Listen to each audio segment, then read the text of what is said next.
ISO Productions presents another instructional video tutorial from ISO FileMaker Magazine, the professional's resource for FileMaker know-how.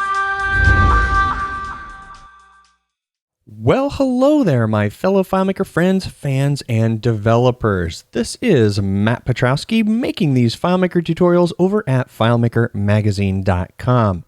In this video tutorial, we are taking a look at the topic of Perform Script on Server. We're taking advantage of a powerful feature. And when I say a powerful feature, I mean an extremely powerful feature.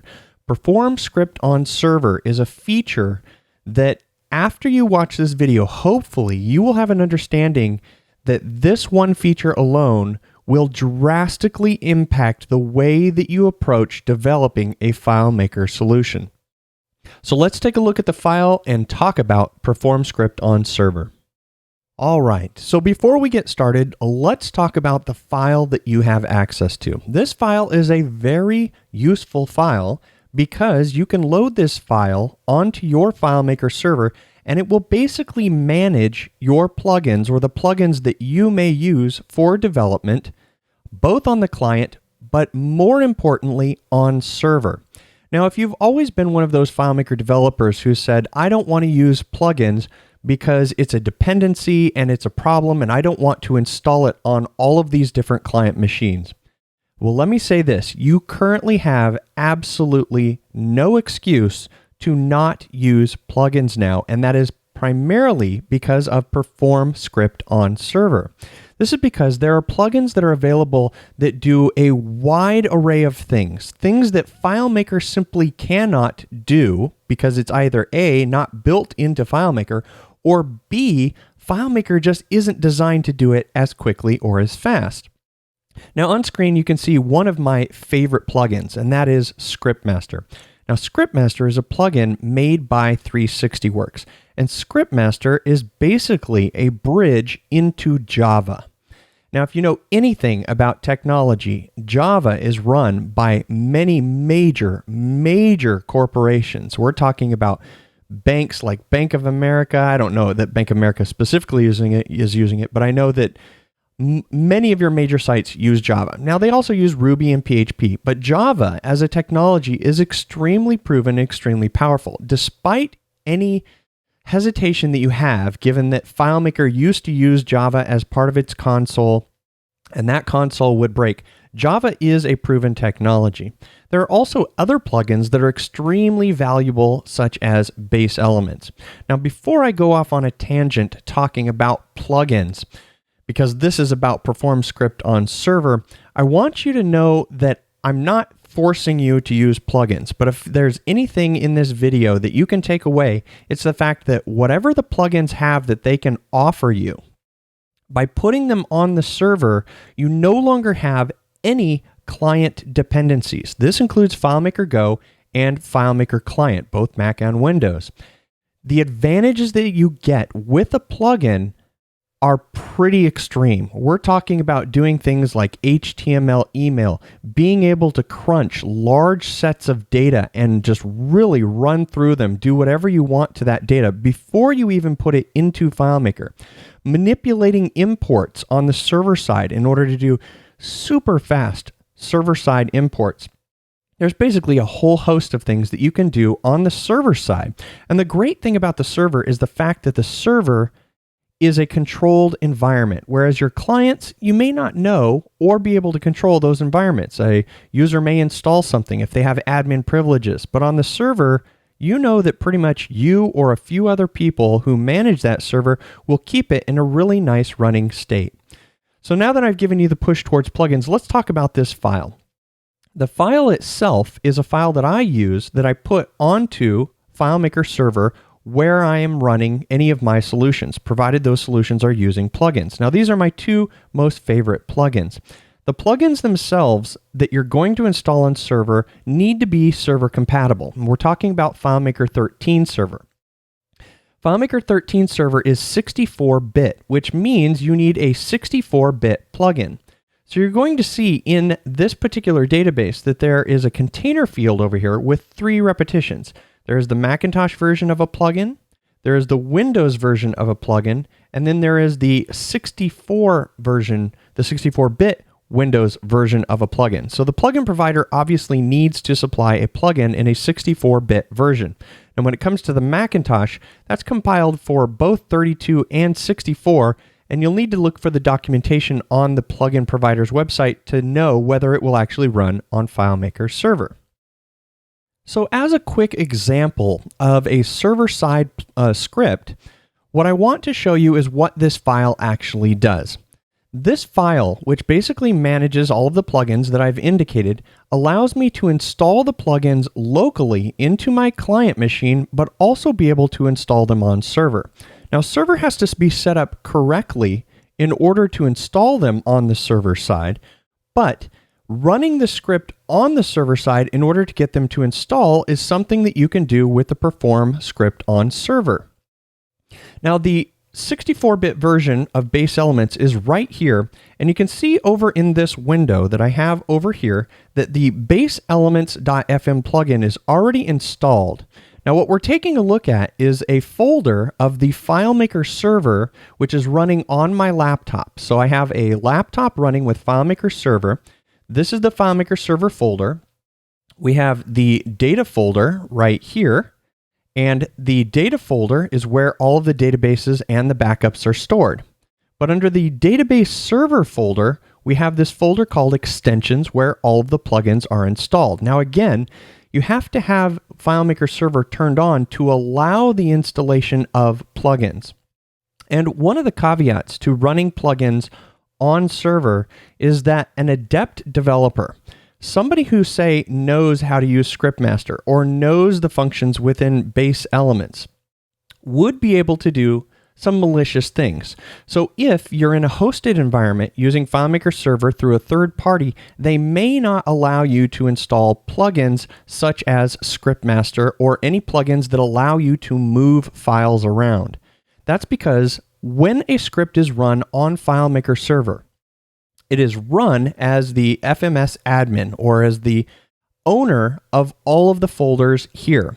That means on the data folder in particular, where I expand this, you would be able to, for example, to go into backups, all of these backups right here, and be able to move any of the files that are in these into another location. Maybe it's something you have accessible through FTP, or even stream them into a container field, which is something you'd be able to do with ScriptMaster, into a FileMaker database that you do have access to in order to get access to the file.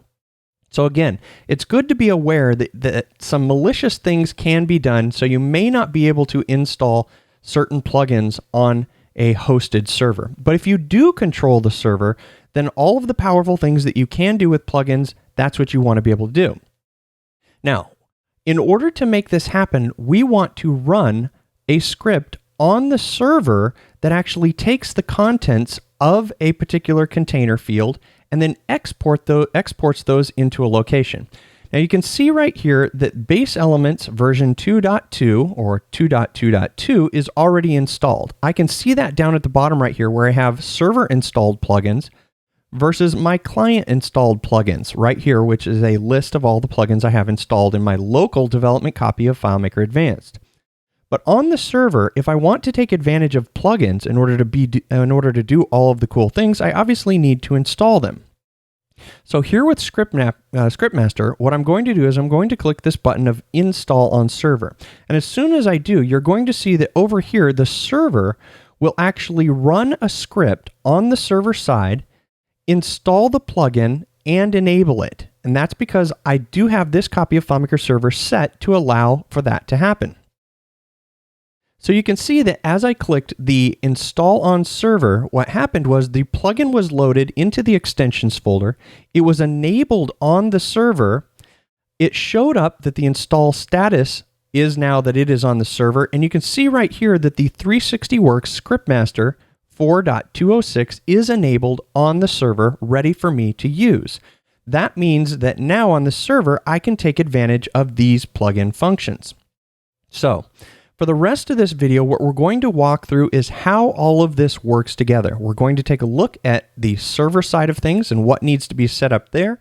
And we're also going to discuss how to take advantage of the perform script on server, what needs to be in place when you run a script on server, and a little chunk of code that is extremely powerful for being able to retrofit your current scripts provided they are ready to run on server. So let's take a look at all of those items. So here we are now in a copy or within a web browser looking at the administrative front end for a FileMaker 13 server. We can see that it's on my local network at 10.23.71.22 and it's running off of port 1600. If you didn't already know, that is the port that you're going to be accessing it typically from if you're on another computer. If you're on the same computer where the server is, this will probably be 16001. And that's pretty much the only port number you need to know. Now, /admin console is the remaining portion that actually puts you right into the administrative portion of FileMaker server.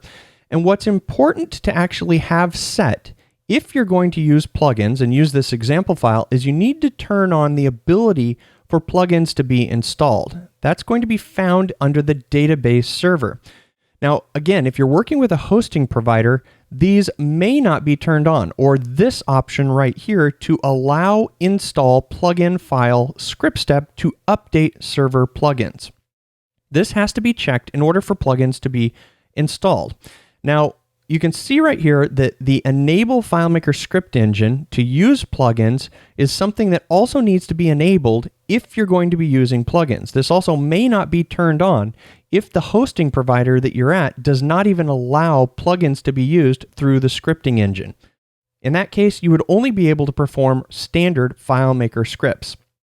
So my suggestion is try to find a host, or if you have to, get your own dedicated FileMaker server where the admin will allow you to put plugins onto that box because you truly can do a lot of powerful things with plugins. So what we need to do is we need to make sure that the plugins actually are enabled. Now, one of the things that I've noticed is that within the FileMaker console, you can see that we're at the database server and we're within the server plugins tab that despite what it's showing here of base elements, whether it's enabled or not enabled, FileMaker is not actually reporting the correct status currently of these plugins. That's because I know in my FileMaker file, when I run a script in order to check the status of the plugins, that script is actually running on the server. So let's take a look back at the file. Switching back over to FileMaker, in the file, one of the things that I've done is within the text field that we find right here, I've actually put a string, and that string is the version function of the actual plugin.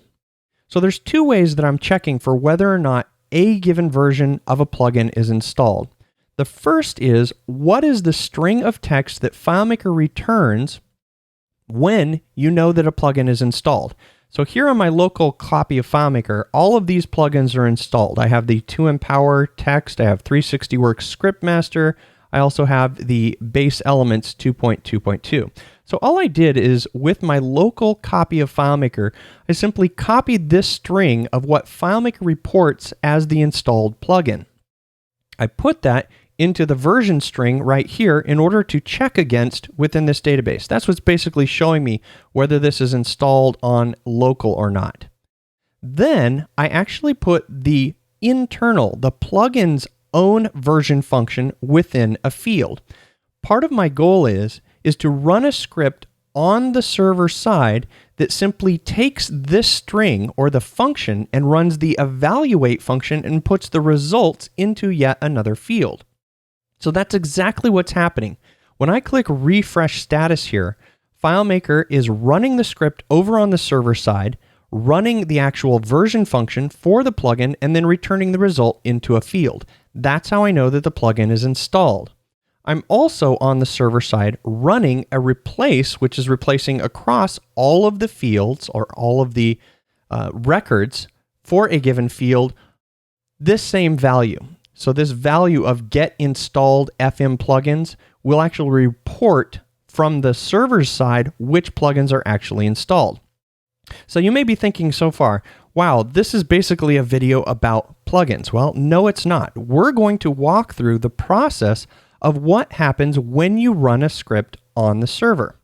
Now, first and foremost, perform script on server, we need to know that anything we've established in the client environment will not exist on the server. The server has no notion of the context of your copy or any given client of FileMaker. None of the information is transferred to the server.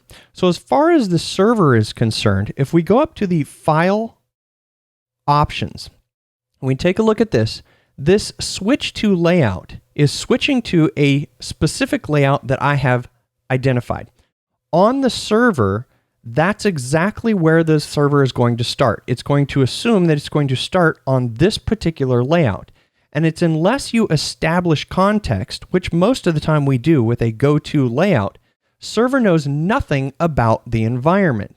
This also includes any global variables.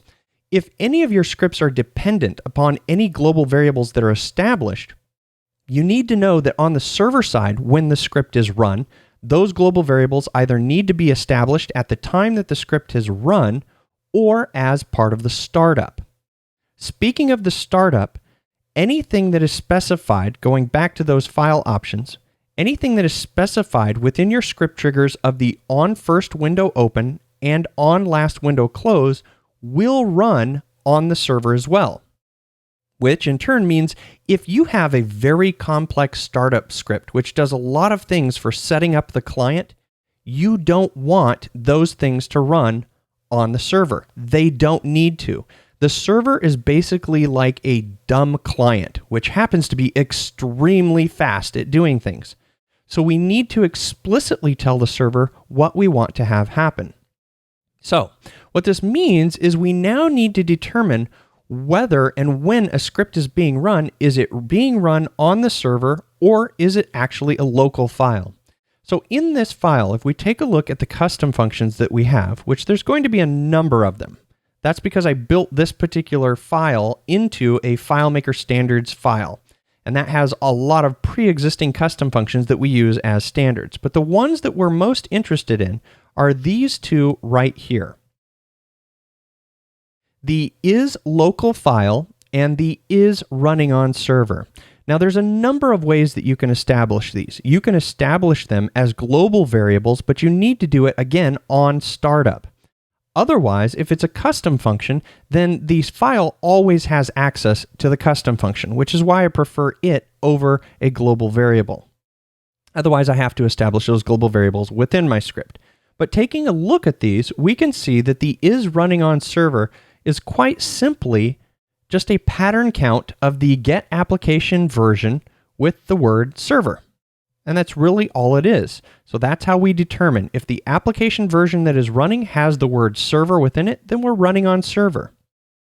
And I've seen some other functions that extend that a little bit more if you want to. But for the most part, all we have to do is determine if it's running on server, hence the name of the function. Now the is local file allows us to determine whether this file is actually hosted or not. And we're using here the get multi-state or get multi-user state. So here, looking at the FileMaker function, which you can look at the documentation for this function, if it's equal to 1 or it's equal to 0, then that means it's a local file and it's not hosted. So if we ever run not is local file, then we're basically saying if it's a hosted file. And I've also seen people who make custom functions in the opposite direction, which basically say if file is hosted file. So however you want to use these two functions, you essentially want to have one that determines whether it's a local file. If, for example, you're using the data separation model and putting a local file on a copy of an iPad like FileMaker Go or on the client in order to offset things. And you also want to be able to determine if things are running on server. Now, just a short while ago, we talked about the fact that the server-side script, when it is run, is pretty much like a dumb client. But if the file is specified to run a script on startup, we need to make sure that we're not going to run all of the setup that we would run for the client. So taking a look at the scripts directory and looking at the startup script, something you're almost always going to want to have at the top of the script that is designated as the on first window open is you're going to want to have a server-side bypass. We can see right here that that's exactly what's within this file. And using that custom function that we just took a look at, we can say if is running on server exit script. So at the very point that you call a script to be run on the server itself is going to hit this and say, am I the server? If the answer is yes, then it's going to exit all of the script and bypass all of the rest of your normal startup. Now here in this particular case, we have a script just after the server-side bypass which says check server plugin status. Now what we're going to see in this particular script is that this script has been retrofitted to actually work server-side. And we'll see that because we'll be walking through that with the debugger. But remember, anything that needs to be established on the server, such as global variables, you'll need to preempt this script step right here of is running on server, which bypasses. So I want you to pretend, for example, that this script actually reads initialize global variables. This script step would need to be in front of the is running on server because this script is the startup. So you would perform a script on the server would load, it would run the on first window open, which would call this script, it would perform a script, and this script, presuming we renamed it to initialize global variables, would get all of your global variables that maybe any other script might be dependent upon, and then it would determine that it's running on the server, and it would exit this particular script bypassing the normal startup. That is exactly what we want to have for the startup process of running things on the server side. So now let's take a look at the rest of what's going on when we are going to run FileMaker scripts on the server side and making sure that we establish our context. So let's walk through the process of running a script that would run locally versus one that we would want to run on the server. This is a great example file because there's two different times that I might want to install a plugin, either on a client or on the server. Now, the install on client simply is the script that says, I want you to take this file from this container, and then I want you to run FileMaker's function of install plugins. Now, it's going to happen potentially in two different locations, either on the server or on the client. So when we take a look at the scripts, by heading into the scripts and scrolling down to the install plugin, you can see that I only have one particular script, install plugin. I don't need two functions or two scripts to install plugin on client or install plugin on server. I can put all of the logic within the script itself. So when we take a look at this, what we can see is that I've anticipated that this script might run on the server side. You can see that I have a server-side block which says if is running on server. I have an already installed, and then I have an install plugin. So let's take a look at the server side. Now, as I mentioned earlier, the server is pretty much dumb. It has no idea of the context of where it needs to be. So in this particular example, the way that I'm going to establish context is when I click on the install on server, what I need is some piece of information that says, where am I at, so that I can tell the server when the server runs this script where to go. So on this particular script, when we go into layout mode and we double click, you can see that the perform script server install, which is not the install plugin, it's going to call the perform script on server, but I need the piece of information that establishes context, which in this case is my ID for this particular record. So at the bare minimum, I need the ID of the record so that I can tell the server side where to go. The rest of what needs to happen is establish the rest of the context. So you can see that right here, where what we're doing is we're going to tell the server, if you're running on server, we're going to go to the layout of plugins, we're going to enter find mode, we're going to set the field of the layout plugin ID to the script parameter, and the script parameter inbound is the actual ID of the plugin. Then we're going to perform the find. So now the server has context. The server has the exact same context that the user already had when they were looking at that particular record. We had to transfer that context to the server. And of course, we only want to run it on the server. There's no need for us to go to the layout here if we're running the script locally because we're already on the layout. We definitely don't need to enter find mode, and we don't need to set a script parameter and perform the find. We simply need to do all of the rest of the steps, which are down here at the bottom. Now, the already installed should make sense. We're basically looking at whether or not the current version based on the version string is installed. If it is, then we simply just bail out of the script. But here we have the installation, and this is pretty straightforward. We have the 3 repetitions with the Mac, the Windows 32, and the Windows 64, and we simply just determine which one we need to install. Again, if we're running on server, we're going to install the 3rd repetition of the plugin, which is the 64-bit, as required by a FileMaker 13 server. Otherwise, we install Windows, and if it's a Macintosh, then we install the Macintosh version. Pretty simple, pretty straightforward. The rest of what happens is anything that I want to do on the server side. Again, running with an is running on server block, where we're running the check server plugin status.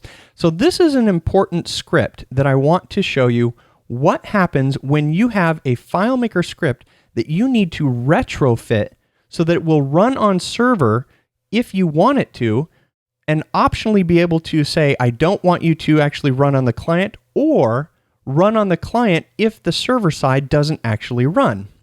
So this is a great chunk of code that comes from Dan Smith over at FileMaker Standards. We were discussing perform script on server within one of our threads on our discussion group, and this is what Dan actually posted, and it is a brilliant piece of code that allows you to retrofit any given script that you have, provided that script is going to establish context. When we look at the top part of this particular code or this particular script, we can see that we have this particular segment of code, which basically says it's a server-side catch. So basically everything within here, we can actually copy this and take it to any other FileMaker script, and provided that script will establish context on the server, this will actually run it on the server first, and if it's successful, it will just exit out. So let's go through this. First and foremost, we're using an if condition that says if it's running on server, then what we're going to do is we're simply going to, as the comment states, continue, which means we're going to continue all of the rest of the steps which are down here. Check for the server plugins, which this establishes context down here, the go-to layout, and we'll see how that works. Otherwise, you can see that if when this script is run, I have this else if that says if not is a local file, meaning if you're a hosted file, which is why I indicated that you could have a function that says if file is hosted or if is hosted file, however you want to name the custom function, you're essentially telling FileMaker, I want to perform the script on server. Now, what script is it that I want to actually run? Well, if you take a look at the logic here, you can see that the name of this script is check server plugin status. So if it's already running on server, then it's going to run the remainder of the steps from here down. If it's not, but the file is hosted, then we're using the perform script on server step in order to tell this script to run itself. And any inbound parameters that come in, we simply just pass those along by passing as the parameter the get script parameter. So it doesn't matter whether you're using name value pairs, whether you're using positional parameters, anything that comes in as a parameter simply gets passed to the same script, but with an attempt to run it on server. Now here comes the rest of the tricky part that's a little hard to understand. We have this portion that says if there's not an error, meaning if the script ran successfully on the server side and there was no error, then that means that all of these remaining steps were run on the server. So we now just bail out. We get out. We had a successful run of this script that normally, without all of these steps, would run on the client side. So this is how it works. If I didn't put this server-side catch here and I clicked the refresh, which basically is running this script, FileMaker would go to the layout of plugins, which I'm already there, show all the records, and then replace the field contents. I could actually escape these two within an is running on server because I'm already on the layout plugins and all records may already be shown. This is optionally up to me. But this replace basically would run a replace on the client side, constantly communicating back and forth with server at each time that it got across all of the records. A lot of chatter going back and forth. As opposed to on the server side, the replace would just be executed and it would be run across all the records. Now, one caveat here. Using the replace function is very dangerous because you get no errors or no warnings when FileMaker walks across records that are potentially locked by other client copies of FileMaker. So this is only used in this example because this is pretty much a one-user file. You open the server plugins, you install your plugins, you get out. But in your FileMaker solutions, you're going to want to set up either standards that says this file is never modified by a user, it's always accessible for running replaces, or you're going to run some type of looping script which loops through checking for whether records are locked or not. But you can see that the server-side catch is actually going to run all of those when it calls perform script on server, calling this exact same script itself, and it's going to run all of these on the server side. So of course we need context on the server. So we needed to go to the layout, show all of the records, and then run my 3 replace steps. Now the remainder portion here, and that's only if the performing the script on the server side was successful. If it was 100% successful, then we will not get an error and we will exit out. If it was not successful, then we need to determine, do we want to continue to run this script locally or do we want to actually report an error? So you can see the note right here that says enable the else if you don't want to run the script locally. So in this case, let's say that the script was just run. It was not running on server. It was on a hosted file. We called the same script on the server side. FileMaker executed. It is running on the server. It then goes and attempts to run all of these. Let's say one of these returns an error or causes a problem. It comes back and there is an error. That's when it drops down to the else.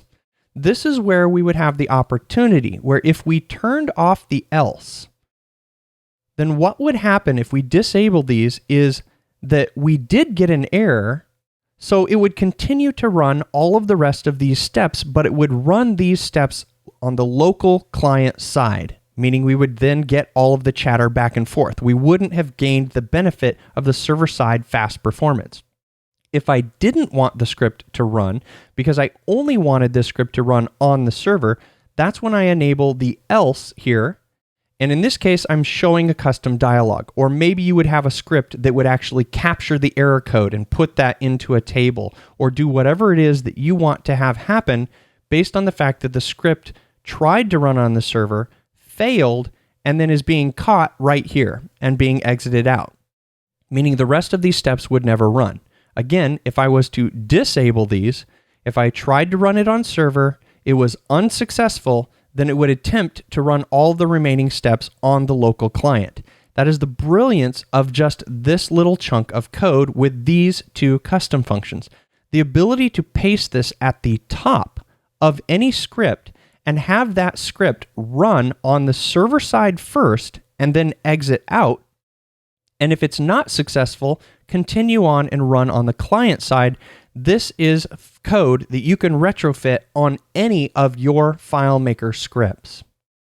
So what makes this really useful is the fact that we can not only copy this and paste it into any script that we want, but the fact that server-side scripts are just extremely powerful. running this replace across any number of records on the server side with a really fast machine is just in orders of magnitude faster. It is what is changing the way that you're going to develop in FileMaker. So for the rest of this video, let's take a look at some of the other nuances that relate to running server-side scripts. All right. When talking about running scripts on the server side, we've talked about all of the core pieces that need to be in place. That is, the server needs to allow scripts to run, or it will allow server-side scripts if the scripting engine is turned on, which in most cases it is. If you want to use plugins, you have to turn on the option to allow the plugins to actually run. And if you want to allow the installation of plugins, those plugins need to be allowed to be installed. The server-side script will run the script that is specified as the on first window open and the on last window close. And we can retrofit any script by simply having that script call itself via the perform script on server and simply pass the parameter through and then exit out if the script successfully runs, otherwise defaulting to running the script locally. The remaining things that we have to discuss are just a few options on the perform script on server. Now, at the very beginning, I mentioned that I only have one install plugin. I only need one install plugin. But not every script that you create is going to be a script that you're going to want to retrofit. There are scripts that you're going to want to create that you explicitly want to run on the server side, such as this one, the server install. So over here in the user interface, I have the install on client, which is simply running the standard install plugin. If it's not running on server, all of the steps will run as a normal FileMaker script. But if I do want to install a plugin on the server side, I need to tell the server to run that script. So when we look at this one, we can see that it's running the server install instead of just the install plugin, and it's passing that critical ID that we need in order to establish context. So when we look at the server install, in this particular case, we can see that the primary purpose of this script is to simply perform the script on server of install plugin. Now, when we pass the get script parameter, which happens to be the ID, that's forwarded to the install plugin. The install plugin, as we already saw, determines whether or not it's on server. If it is on server, then it goes ahead and runs all of the steps and installs the plugin for us and runs any other server-side scripts that we want run. Here again, we have our error checking for whether or not the script actually ran.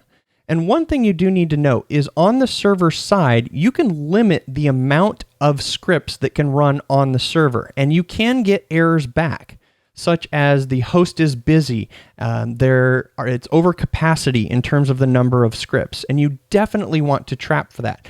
Because if you have situations where I turn on error capture, I try to run the script on the server here only, and the user assumes that whatever they intended to have happen happened, it won't happen unless you actually trap for the error. You can't just assume that things, because they're running on server and the server is powerful, that they will just run. You definitely need to error trap to make sure that you got a successful run. Otherwise, you'll hear nothing back. Now, when it comes to the one option on perform script on server, we have this wait for completion. Now, wait for completion is quite simply exactly what it says. It's waiting for whether or not the script completes before it continues on to the very next step. There are many times when you don't necessarily need for the script to actually, or you don't need to wait for the completion. Here's a great example. One of my recent uses of perform script on server actually took advantage of the base elements plugin. And it took advantage of base elements plugin in conjunction with a freely available service called Mandrill. And you can also, you pay for it as well, but they give you 10,000, I think 10,000 per day or something like that, outbound emails as part of a free account. You also have services like Amazon's Simple Email Gateway, where you can send a lot of outbound email. Now, FileMaker natively will allow you to send a plain text email using an SMTP gateway, but it does not support HTML email. But in order to support HTML email, it's simply a matter of calling a server-side script that uses a function or uses a plugin such as base elements in order to post information to a web service that will send the email for you. You can do all kinds of bulk email. It supports HTML email, and you can do all kinds of cool things.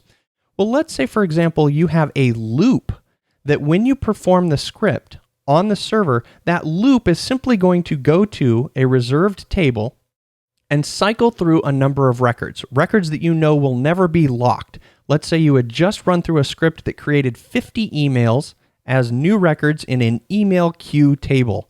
It then needs to go over on the server, walk across all of those records, sending out individual emails. Well, there is no reason for you to actually wait for the completion of sending all of those 50 emails. This is one of the biggest advantages of being able to use Perform Script on Server, and especially in conjunction with plugins. I could basically set up a campaign that loops through all of my contacts, creates automatically merged emails. Let's say there's 20,000 of them, and FileMaker would be able to handle this. Create all of those emails, and then simply go tell the server to run across all of those 20,000 emails and use a web service in order to send out the email. Not a problem. FileMaker will handle it like a champ. This is why you definitely want to start to develop your FileMaker solution thinking in terms of, do I want to run this process on the server side, or do I want to have the client be responsible for this? Knowing all the while that on the server side, it's a controlled environment. You have access to technologies such as plugins, Java, and all kinds of cool things. The server can be extremely fast, and you can get a lot of stuff done.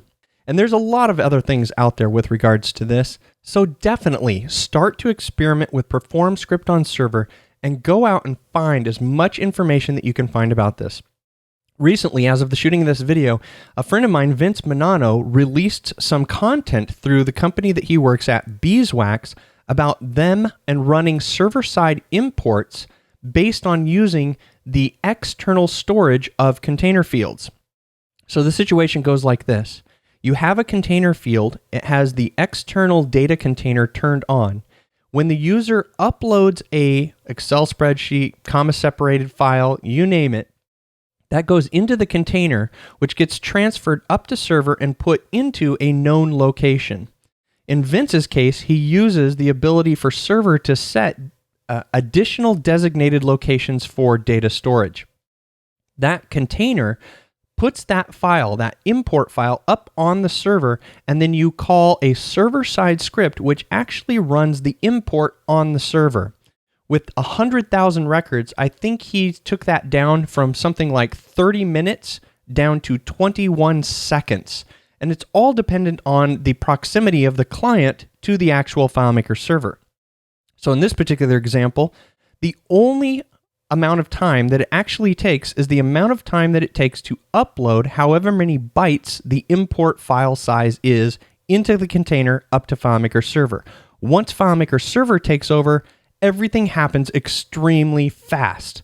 And then there are even reporting methods that you can actually show that the server is running a server-side process, say using a web viewer, which shows simply one of those little non-determinate cycling widgets that we always see on iOS and other systems. And then you set a particular record, a designated record, as having finished the process on the server. And then it stops showing that little spinning indicator. Again, there are just so many things that you can take advantage of on these really nice, powerful servers that it is absolutely crazy to not start to use Perform Script on Server as a deployment or a development methodology within FileMaker Pro and FileMaker Advanced. It completely changes how I am developing my solutions in FileMaker Pro. So I hope throughout the course of this video, you've gotten a better understanding of what you can do with FileMaker. You can take advantage of the file that you have available to you if you're a subscriber for installing and managing plugins. You can take this from server to server. It makes it easy for all of your fellow developers to install plugins and to actually get updated versions on the server.